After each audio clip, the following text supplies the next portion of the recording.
carefully, adjusting the back to secure it.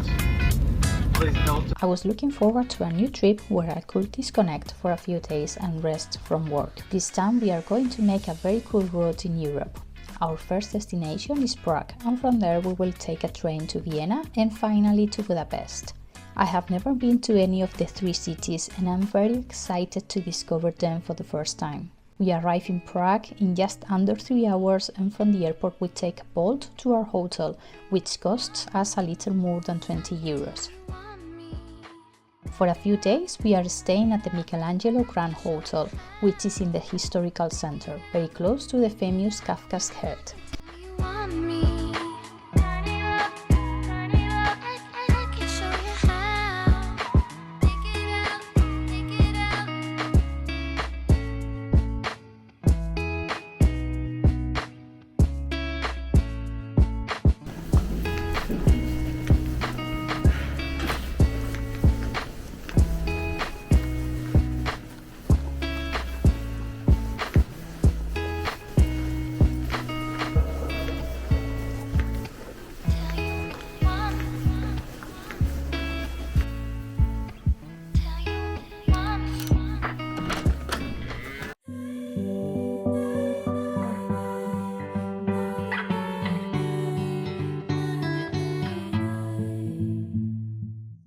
Our room is on the first floor and overlooks the inner courtyard, which we will see later.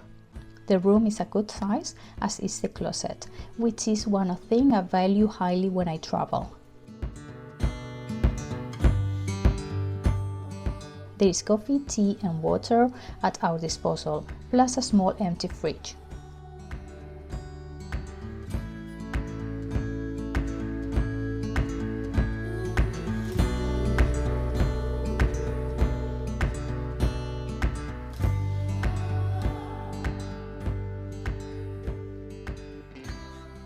The bathroom is well equipped, although the bathtub is a bit high, so it is not easy to get in and out of it. In addition, the shower screen is very small, so the whole bathroom floor gets wet when showering.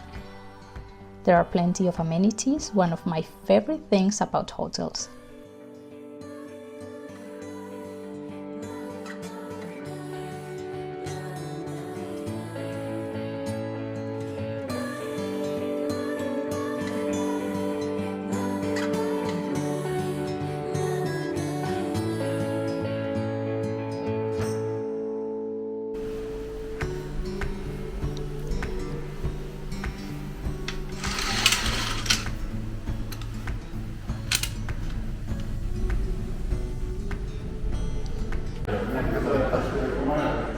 As we have already done the room tour, we are going to see the inner courtyard and have a beer courtesy of the hotel.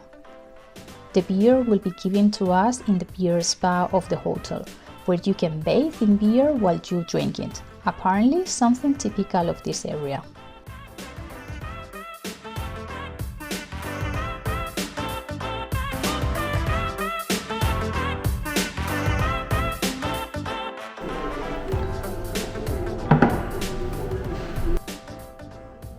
The inner courtyard is very bright and quiet. Don't hate me, but I don't like beer. I wanted to try the Czech beer, but Mr. A is going to finish it. I haven't received any complaints about it though. As it is already lunchtime, we are at the Mincovna Restaurant in the Old Town Square. The food is traditional in style and medium priced, but acceptable for being located in the middle of the tourist area.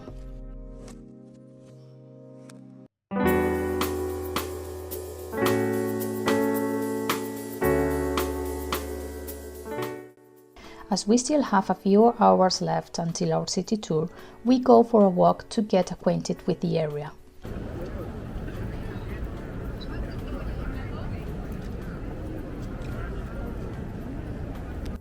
Someone described Prague to me as a very charming city, and I think he's right.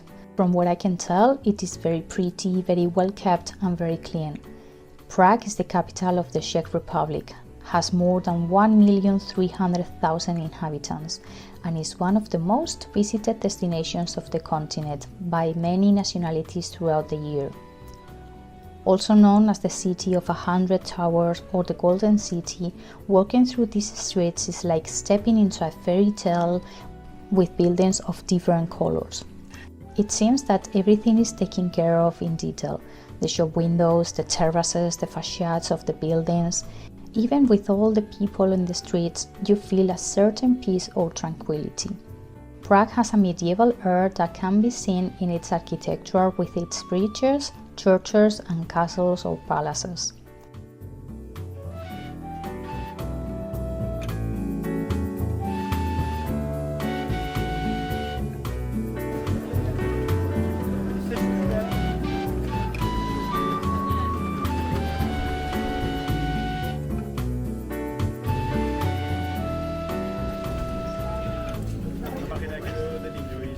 One of Prague's most modern attractions are its extravagant sculptures, the work of artist David Cerny. This what we are looking at is called Proudy, which has stood at the entrance to the Kafka Museum since 2004. This is one of the most beautiful views of the Charles Bridge, the oldest bridge in Prague, and then we will walk.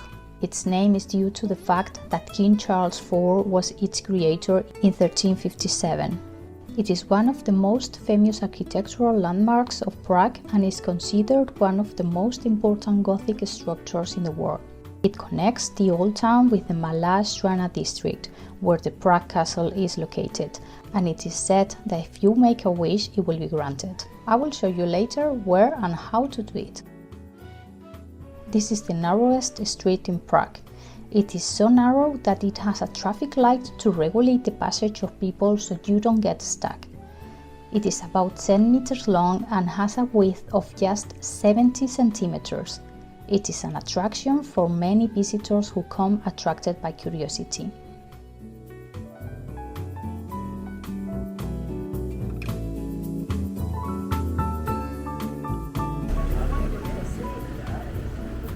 Our next stop is what is known as the Little Venice of Prague. It is an old area of orchards and mills that is located under the Charles Bridge and is said to be one of the most romantic areas of the city. The canal still preserves some of those old windmills. The most famous is the Grand Prieur. Over the years, noble classes settled here linked to the castle, which is located in the upper part of Malá Strana and can now be seen in its stately legacy. You can take cruises on its canals to see the city and its buildings from a different perspective. Very close to the Little Venice is the Wall of John Lennon, one of the most curious places in Prague, although the member of the Beatles never visited Prague. There are many stories about how and why this protest corner was started, but there is one thing in common, and that is that it is a symbol of freedom of expression, which began at the time where the regime forbade any inspiring or protesting display. If you visit the wall, you are free to leave your message here.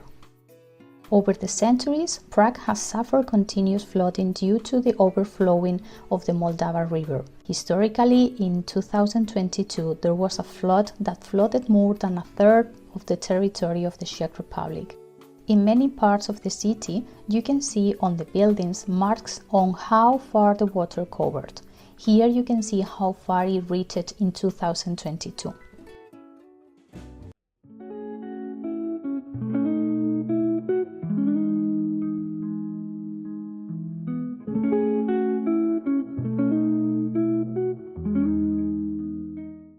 We climbed these beautiful stairs to reach the Charles Bridge. Although it is currently pedestrian, when it was built, it had 4 lanes for the passage of carriages. The bridge is more than 500 meters long and 10 meters wide, and on both sides of the bridge we can see 30 statues that were installed around the 18th century and representing different relevant saints of the time. These statues that we see on the Charles Bridge are copies, and most of the originals can be visited in the Prague Museum. Strolling along the Charles Bridge is an arduous task in the main hours of the day, as there are usually a lot of people passing through. If you want to see and walk around the empty bridge, I recommend coming in the evening or early in the day. This also applies to the rest of the city. In fact, I have heard that tickets to some places are cheaper in the early hours, although I have not been able to verify it.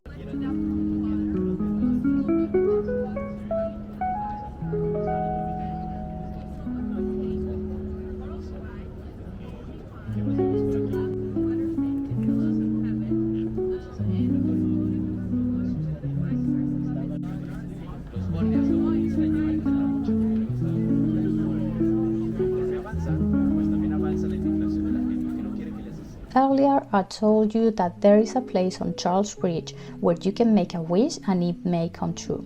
It is under the statue of Saint John Nepomuc, Czech saint and patron saint of the Spanish Marine Infantry, who was thrown into the river by order of Wenceslas IV in 1393. They say that you can make a wish by placing your left hand on the representation of his martyrdom and it will be granted. There are also those who touch the dog of this other representation, as it is a symbol of fidelity to promise the return to Prague in the future.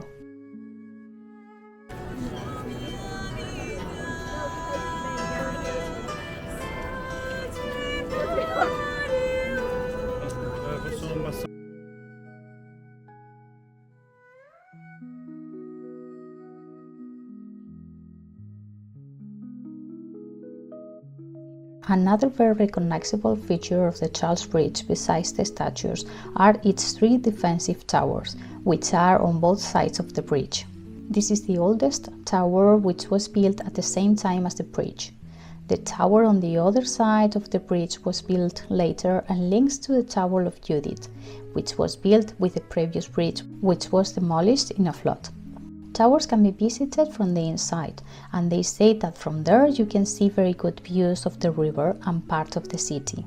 In the Tower of the Old City you can appreciate its 2 different sides. The one facing the bridge has hardly any decoration because due to the different battles it was quite damaged.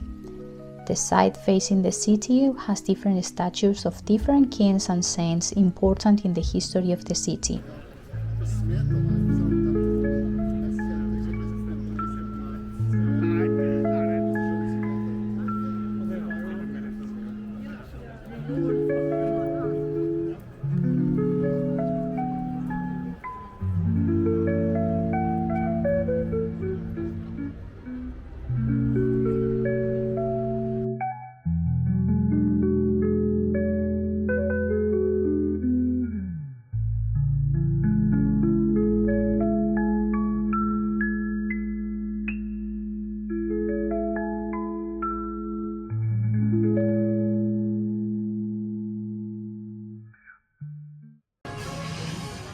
After a walk back to the hotel to rest a bit, we go to try a ramen restaurant. By now you may know that we are big fans of ramen and love to try it wherever we go. We found by Google this restaurant that had good ratings and the photos look good, plus it is very close to our hotel. Our intuition has not failed us, the ramen is very good, another place to recommend. Tomorrow we continue discovering Prague. See you in the next video.